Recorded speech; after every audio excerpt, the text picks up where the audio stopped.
जाहीर झालेली होती त्याच्यानंतर सुद्धा निकषांमध्ये एक गोष्ट जी नमूद करण्यात आलेली होती की जुलै आणि ऑगस्ट महिन्यामध्ये ज्या लाभार्थ्यांनी पात्र अर्ज त्यांचा दाखल केलेला आहे आणि जे अप्रूव्ड आहेत त्यांना त्या महिन्यापासूनचे त्या ठिकाणी मिळतील आणि त्याच्यानंतरचे जे आहेत ते ज्या महिन्यामध्ये त्यांनी रजिस्ट्रेशन केलेलं आहे तिथपासून निश्चितपणाने त्या महिन्याचा त्यांना लाभ हा मिळणार आहे। त्याच्यामुळे जुलै ऑगस्ट महिन्यामध्ये जे अप्रूव्ड आहेत त्यांना त्या महिन्यापासूनच मिळालेले आहेत। आत्ताही त्यांच्यापैकी जर आधार सीडिंगमुळे कोण असेल तर त्यांना जुलै ऑगस्ट पासून म्हणजे त्या ह्याच्यापासूनच लाभ मिळणार आहे।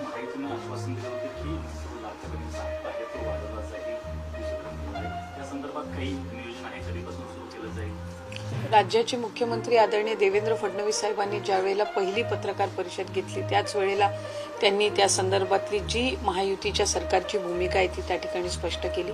नवीन अर्थसंकल्पामध्ये त्या संदर्भातला योग्य तो निर्णय जो आहे तो निश्चितपणाने घेण्यात